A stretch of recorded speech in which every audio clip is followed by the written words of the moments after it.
una producción y conducción y dirección del profesor Ramón Reyes, quien por razones de carácter personal no estará con ustedes, y le estaremos aquí tratando de presentarles las informaciones y los comentarios y las entrevistas que cada semana él le hace llegar a ustedes a través de este espacio y esta frecuencia de televisión. Antes de pasar a nuestro invitado, queremos referirnos a una serie de temas que acontecieron esta semana en la República Dominicana y que comenzaron con la designación de un nuevo arzobispo metropolitano de Santo Domingo, que recayó en la persona del que fuera obispo de la diócesis de San Pedro de Macorís, Monseñor Francisco Osoria. Él sustituye en esas funciones al cardenal Nicolás de Jesús López Rodríguez, quien agotó su edad reglamentaria para ocupar esa posición. El cardenal López Rodríguez va a ostentar hasta de por vida ese rango, ya que su condición de arzobispo, de su sustitución como arzobispo, no implica que pierda el rango o la categoría de cardenal. Seguirá siendo también miembro del colegio de los cardenales que eligen los papas allá en el Vaticano, y se mantendrá como una figura importante de la Iglesia Católica en la República Dominicana, porque además conserva su jerarquía y su membresía en el Consejo Latinoamericano Episcopal. Igualmente, en esta semana, la Junta Central Electoral completó lo que es el pasado proceso electoral con la entrega de los certificados a los candidatos que resultaron electos en los pasados comicios, encabezados, por supuesto, por el presidente Danilo Medina y la vicepresidenta Margarita Cedeño de Fernández. De igual manera, se le hizo entrega de los certificados a los legisladores, diputados y senadores escogidos, a los alcaldes, vicealcaldes, a los concejales y los suplentes a nivel nacional. Hubo algunos temas que se plantearon, que surgieron ahí en esa ceremonia, con algunos miembros de la oposición que no aceptaron su certificación, pero sobre eso vamos a hablar ampliamente con nuestro invitado, que es una persona conocedora del caso y que tiene importantes declaraciones sobre ese tema.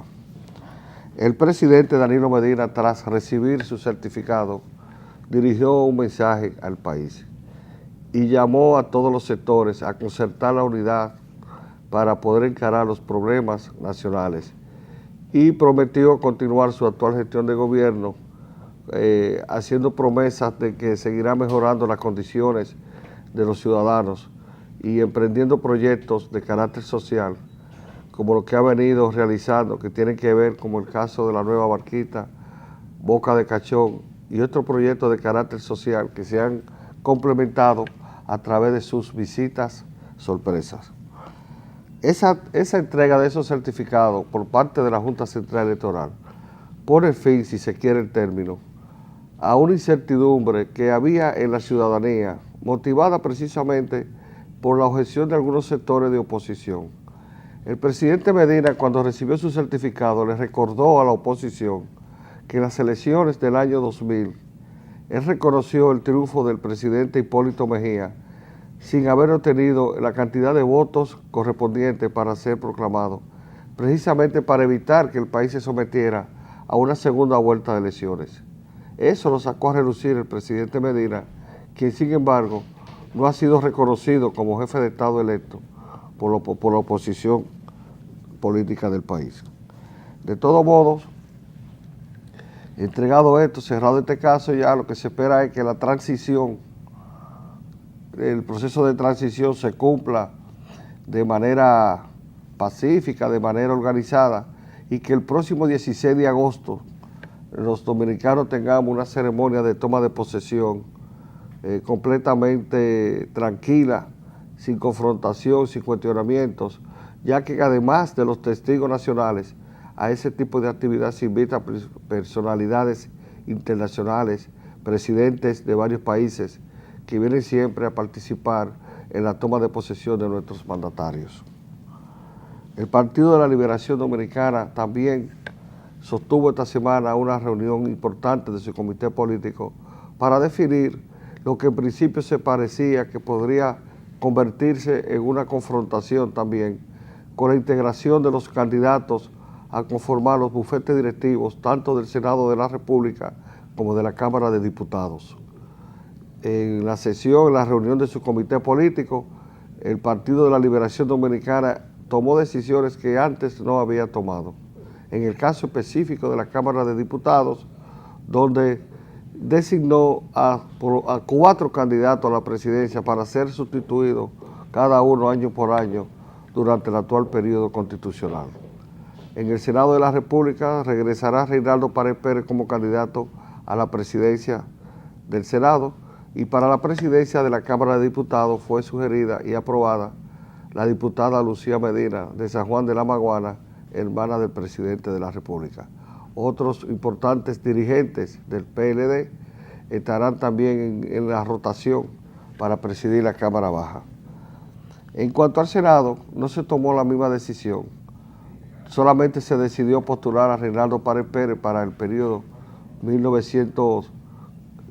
agosto 16, agosto 17. Hay que recordar que dentro del Senado de la República, 4 senadores, Charlie Mariotti de Monteplata, Euclides Sánchez de La Vega, Tommy Galán de San Cristóbal y Rafael Calderón de Asua, habían impulsado un movimiento para buscar que se dejara al bloque de senadores la decisión de postular y elegir a los miembros del bufete directivo. Pero sin embargo, el comité político, que es el organismo rector del PLD y que tradicionalmente ha sido el que se ha encargado de estas labores, tomó su decisión. Esos senadores tendrán que acogerse a esa decisión porque el Partido de la Liberación Dominicana tiene medidas disciplinarias internas para quienes no acogen sus decisiones. Otros senadores del PLD que habían lanzado sus aspiraciones o sus deseos de encabezar la presidencia de la Cámara Alta fueron José Rafael Vargas de España, Tommy Galán de San Cristóbal y Charlie Mariotti de Monteplata. Deberán esperar las próximas legislaturas que vengan a ver si tienen mejor suerte. Hoy vamos a tener como invitado en nuestro programa al doctor Rafael Suberví Bonilla, un prominente dirigente del Partido Revolucionario Dominicano, quien nos va a hablar ampliamente de todos estos temas y sobre todo de la posición que ha mantenido desde las elecciones el Partido Revolucionario Moderno, del cual él fue uno de sus fundadores. Vamos a una pausa y regresamos en breve con nuestro invitado.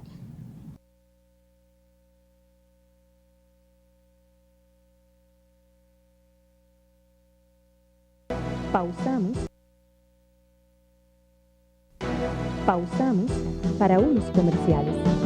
Hechos y opiniones con Ramón Reyes.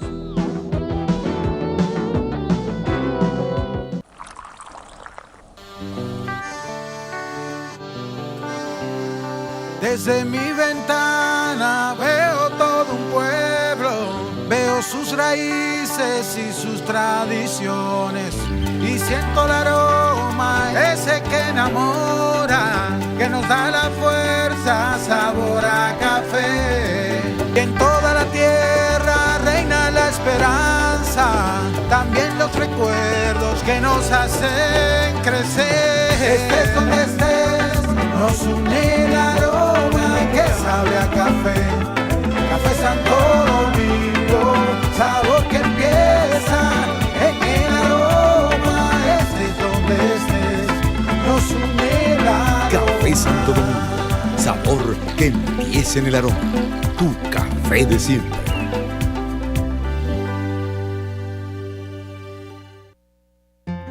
Al fallecer un trabajador o trabajadora, sus dependientes directos tienen derecho a una pensión de sobrevivencia.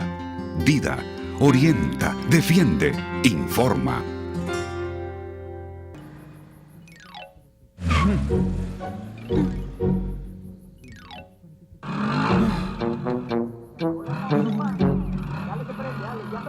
¿Te preocupa la seguridad de tu negocio? En Seguros Constitución te ofrecemos una amplia gama de productos y servicios para que dejes la angustia. Ven con nosotros y duerme tranquilo. Seguros Constitución, innovamos para servir. ¡Duérmete tranquilo, Carlos Angustia!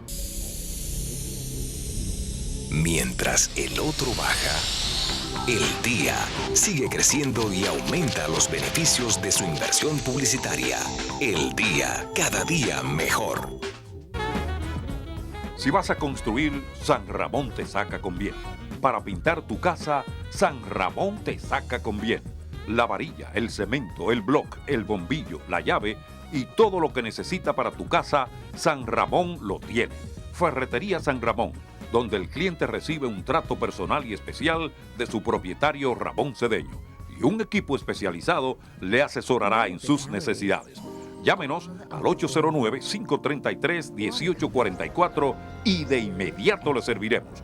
Ferretería San Ramón, en la carretera Sánchez, kilómetro 7,5 en Santo Domingo.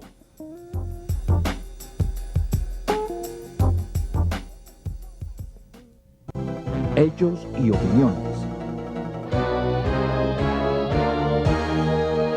Con Ramón Reyes. Bien, amigos televidentes, continuando con nuestro programa Hechos y Opiniones, tenemos a bien presentar nuestro invitado de esta tarde. Lo es el doctor Rafael Suberví Bonilla, prominente dirigente del Partido Revolucionario Dominicano, un hombre de largos años en la política dominicana, que ha sido síndico, candidato vicepresidencial, diputado, en fin, ha tenido una gravitación en la política dominicana que se remonta a varios años. General del PRD, presidente del distrito. No, además de secretario general del diputado ese secretario. No, mejor no terminamos. Se va a ir el programa diciendo las posiciones. Doctor, gracias por acompañarnos aquí en Hechos y Opiniones. Y queremos, nuestra primera pregunta es, el pasado jueves, la Junta Central Electoral entregó los certificados a los candidatos electos. El Partido Revolucionario Moderno, los legisladores del Partido Revolucionario Moderno no aceptaron la certificación. ¿Qué implica esto y cómo te juzga esta decisión? Lo primero, máximo, que quiero enviarle un saludo a Ramón, que no tengo el privilegio de tenerlo a él, pero te tengo a ti aquí, en este programa que tú me invitaste. Muchísimo gusto compartirlo. Muchas gracias. Con usted, saludo de afecto siempre y respeto para Ramón. Igual. Tu pregunta es una pregunta obligada en este fin de semana, en los programas y en todas las tertulias políticas. Óyeme, se está demostrando la incapacidad y la ineptitud que hay en el PRM para gobernar o para aspirar a gobernar. Porque tú tienes que analizar con frialdad cuáles son tus causas para tú reaccionar de esa manera. Primero, analízate dónde tú ganaste. ¿Dónde ganó? Para que Luis esté diciendo que hay una dictadura, que me digan dónde ganó, en qué municipio, en qué centro electoral ganaron en el país. Eso nunca se había visto en la historia política de la República Dominicana. Yo creo que de ningún país. Yo voy a buscar, voy a indagar en qué país se ha ganado en todos sitios y un candidato no ha ganado en ninguno. Porque yo creo que eso está un récord Guinness para mandarse a Guinness. Entonces, ¿qué calidad tú tienes, por Dios? ¿No te da vergüenza? Eso es una descalificación de ineptitud política que lleva a pensar en que el PRM tiene que ir buscando liderazgo con capacidad y con talento que le permita avanzar en política.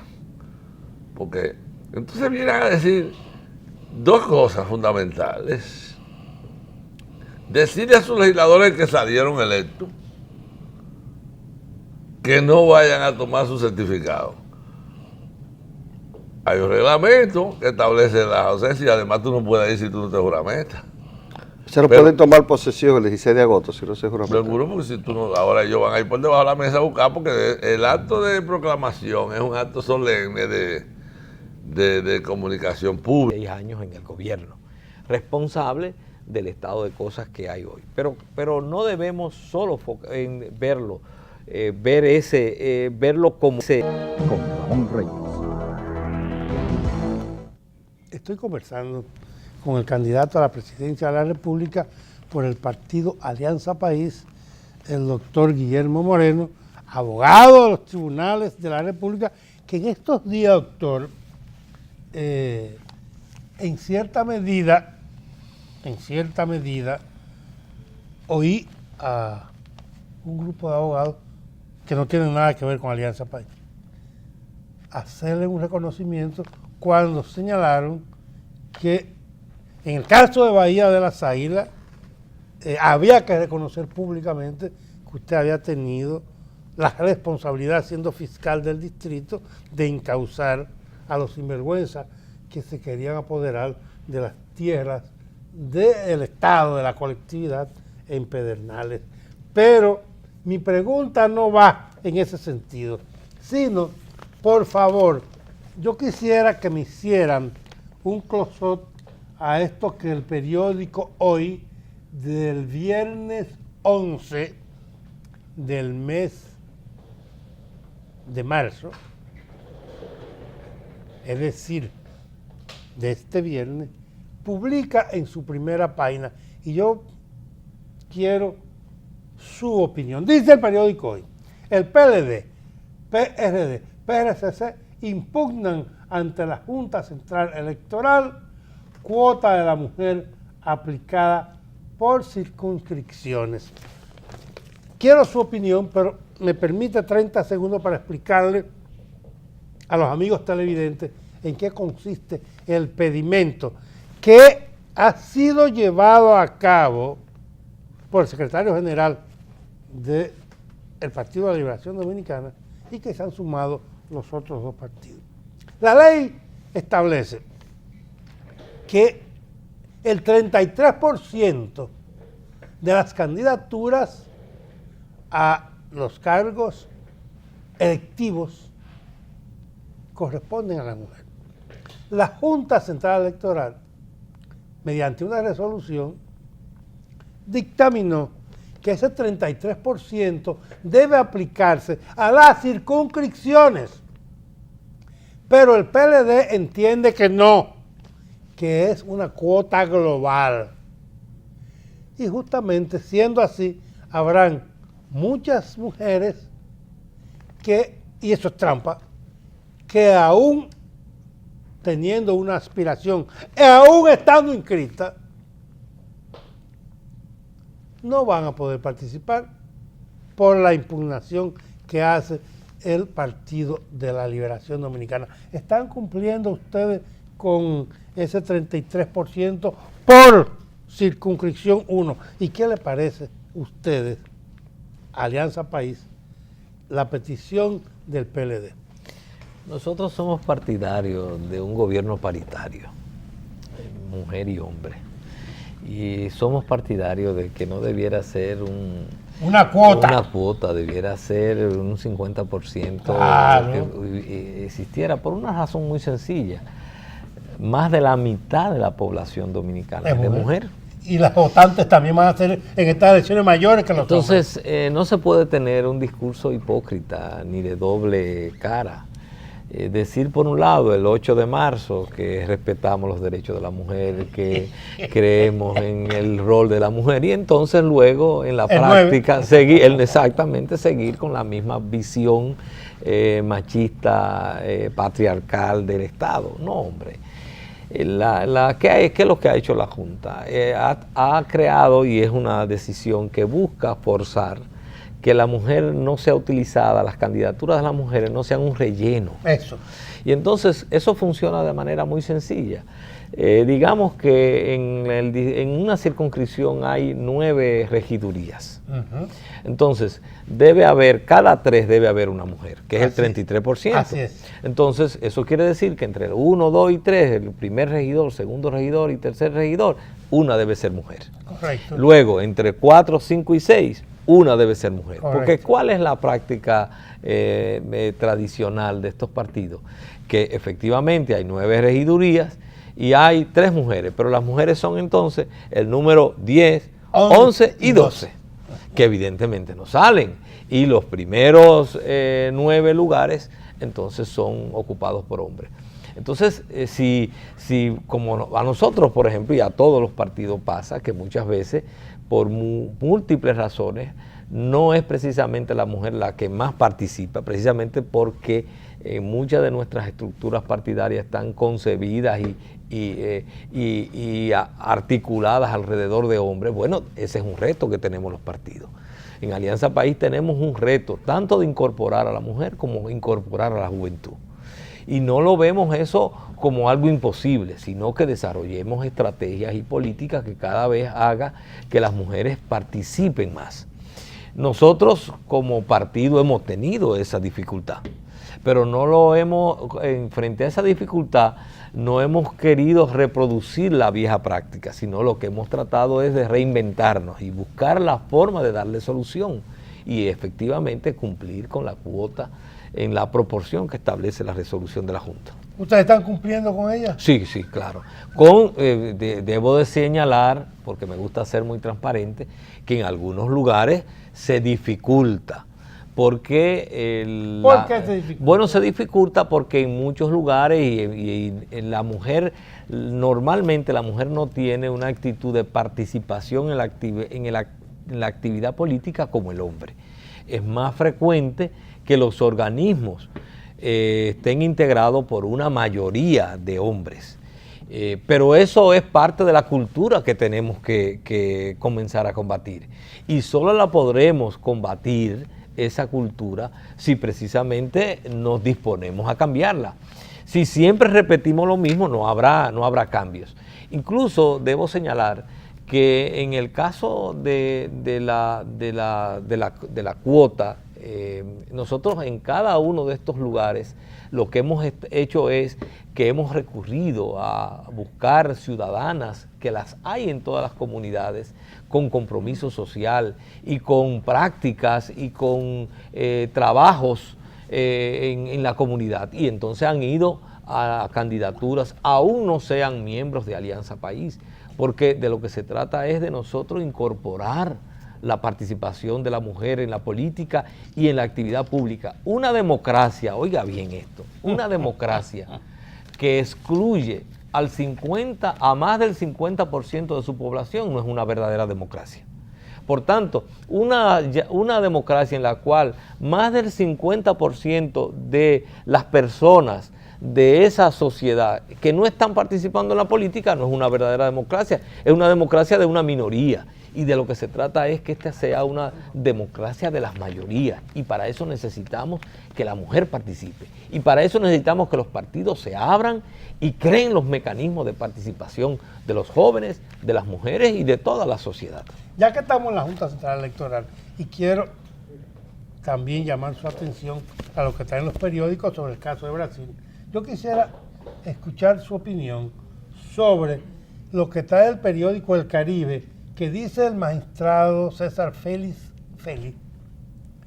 que con los 3.000 millones de pesos asignados para organizar los comicios no son suficientes y que ellos tendrán de alguna forma o que coger fiado o el gobierno asignarle una partida extra presupuestaria en ese sentido.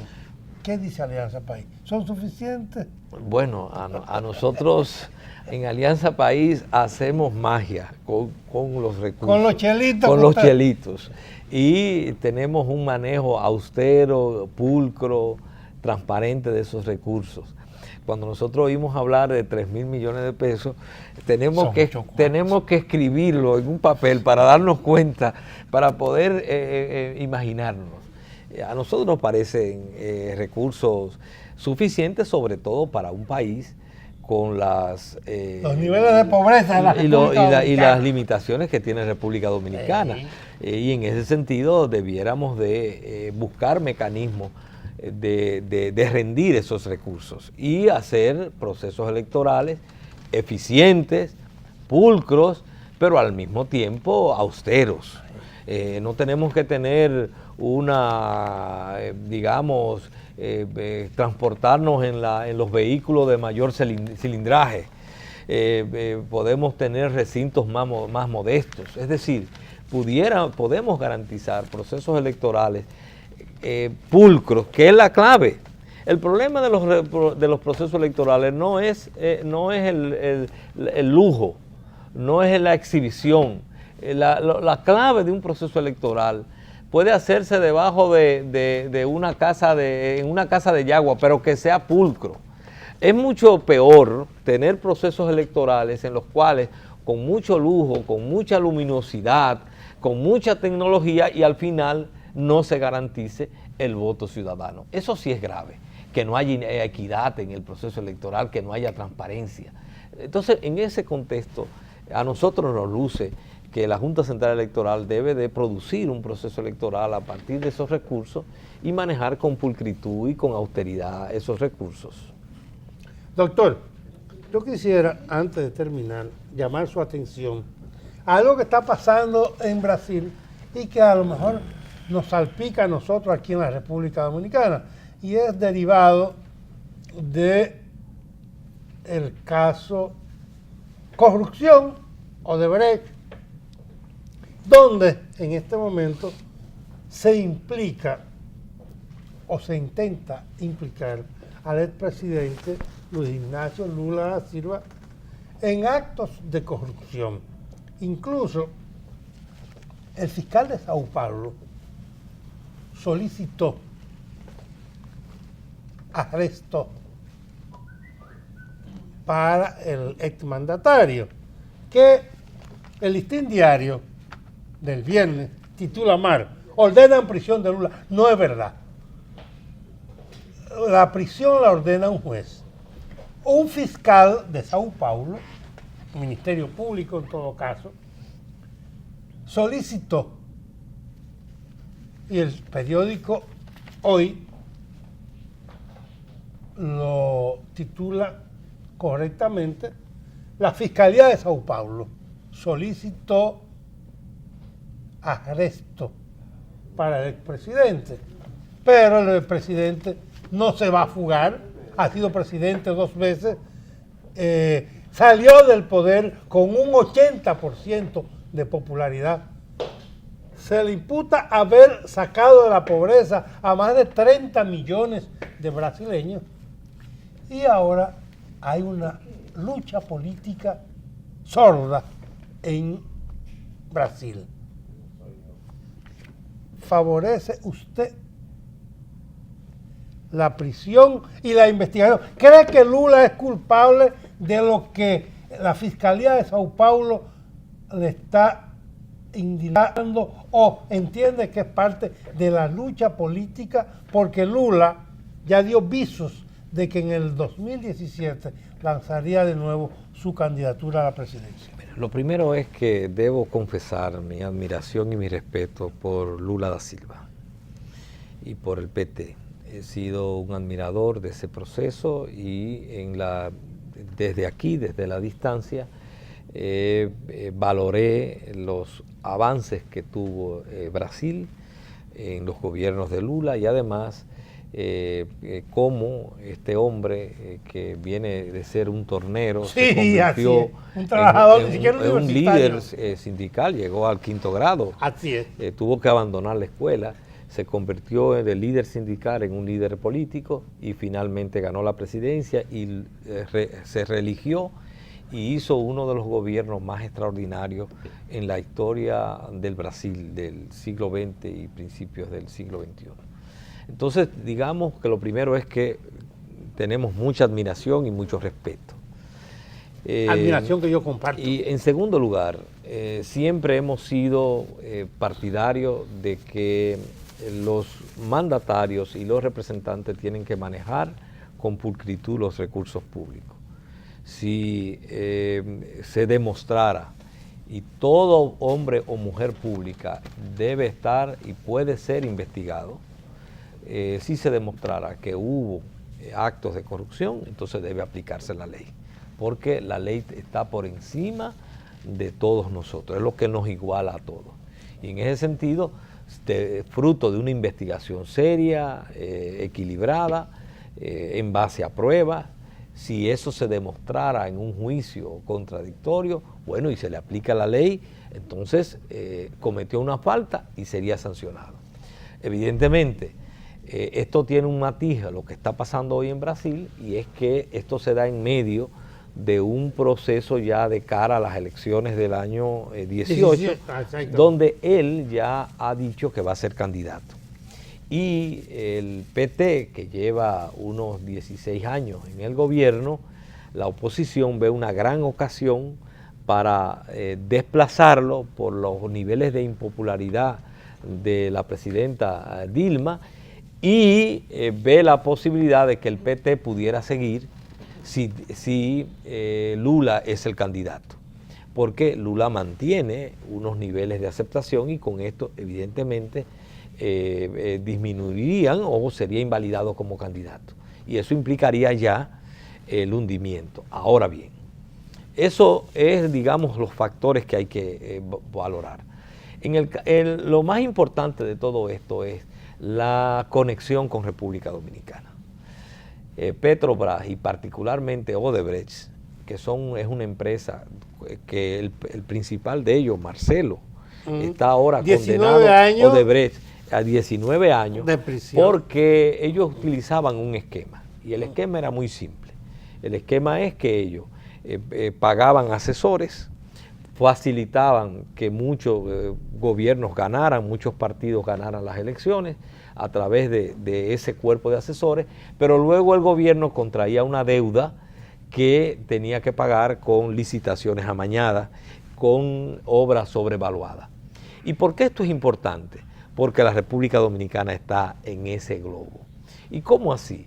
Si nosotros examinamos los últimos 8 años de gobierno, para mencionar algo del gobierno del partido oficial, nos vamos a encontrar que Odebrecht es la empresa que más concursos y que más obras ha realizado. Ha ganado. Está condenada en Brasil por hacer esa práctica, pero además el asesor del actual presidente de la República, que además trabajó durante la campaña, Joao Santana, está también hoy día bajo prisión preventiva en Brasil, y su esposa precisamente por habérsele detectado actos de corrupción.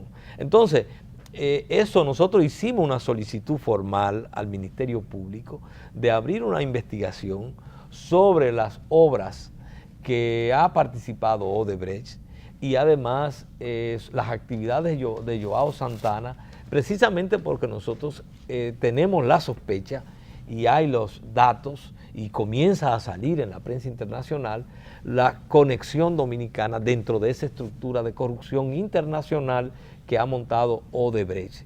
Y eso debe ser profundizado en la República Dominicana. Hemos ido a la autoridad competente para hacer la investigación. Fíjense que en Brasil quien está haciendo la investigación es el Ministerio Público. Correcto. Usted puede estar o no de acuerdo, pero hay un órgano que con los niveles de independencia hace investigación y no se detiene ante el hecho de que sea o no sea expresidente de la República, sino que hace la investigación. Ahí hay un Ministerio Público independiente. Ahora, en la República Dominicana nosotros le hemos pedido al Procurador General de la República que abra una investigación sobre las actividades de Joao Santana y su vínculo con las obras de Odebrecht. Que hay una denuncia específica en el caso de las plantas a carbón de Punta Catalina, donde hubo una licitación amañada y una sobrevaloración en relación a las otras ofertas de 1.045 millones de dólares. ¿De dólares o de pesos? No, de dólares. La sobrevaluación que hubo de esa planta. Ahí a ese nivel no se habla de pesos, se habla de dólares. Entonces, en ese contexto el Ministerio Público tiene la palabra, porque nosotros como dominicanos requerimos y tenemos el derecho a una explicación de la conducta de Joao Santana y de la conducta de Odebrecht, sobre todo porque todo ese dinero es los impuestos que pagamos los ciudadanos y ciudadanas, que nos privan y le privan al pueblo dominicano de educación, de salud, de seguridad pública, de empleo, de vivienda, que es con esos impuestos que se roban los corruptos, que los sustraen del patrimonio público y le quitan oportunidades y derechos a los dominicanos y dominicanas. Lamentablemente, doctor, el tema es apasionante, hay mucha tela por donde cortar. Abuelita decía, sueña Pilarín, lo que quiere decir que a pesar de esa solicitud que hizo Alianza País, muy válida y a la que yo me uno difícilmente. Sí, pero usted sabe que en nuestros países, siempre digo lo siguiente, nosotros cumplimos con nuestra responsabilidad. Nuestra responsabilidad es ponerle en el despacho del procurador la solicitud de la investigación. Le exigimos a él que cumpla con su responsabilidad, pero él tendrá que rendir cuentas. Así es. Si no cumple con ella. Bien. Las gracias al doctor Guillermo Moreno, candidato a la presidencia de la República por el partido Alianza País, del cual también él es presidente. Esperamos que antes del 16 de mayo usted vuelva por aquí, doctor, y que nos traiga a la candidata a la senaduría por la capital, su esposa, que mucha gente dice, y ahí no habrá nepotismo. Entiendo que no hay nepotismo. No, porque déjeme decirle por qué, es bueno que usted me haya en 30 segundos. La elección a un representante es un acto de la ciudadanía. Así es. Por tanto, no es lo mismo que una persona sea ministro y ponga a su esposa como su directora. Aquí se trata de que se somete una candidatura y es la ciudadanía la que elige. Lo mismo son los organismos internos los que eligen. Así es. Y en ese contexto son procesos democráticos. Tanto la elección de la candidatura como también luego si es favorecida por el voto de los ciudadanos del Distrito Nacional. Se nos quedaron muchas cosas, doctor, y yo aspiro que usted en la próxima ocasión podamos... Y algo muy importante, recuérdese que ella es una ciudadana con todos sus derechos de elegir y ser elegida. Por tanto, el hecho de que el esposo, el primo, el tío aspire a una posición no le priva a ella de sus derechos como ciudadana de elegir y ser elegida. Sí, constitucionalmente ella tiene todos sus derechos. Así es. Las gracias al doctor Guillermo Moreno por estar conmigo. Esperamos antes de las elecciones que vuelva a compartir con nosotros y con ustedes, los amigos televidentes, sus ideas, sus puntos de vista y analizar para la ocasión las encuestas y el posicionamiento de Alianza País, que en este momento se da en un tercer lugar. Vamos a ver qué pasa de aquí al 15 de mayo, fecha de las elecciones. A ustedes también, amigos, las gracias por haberme acompañado. Será el próximo fin de semana cuando estaré en sus hogares con una edición más y opiniones. Lo espero el próximo fin de semana. Hemos presentado Hechos y Opiniones con Ramón Reyes.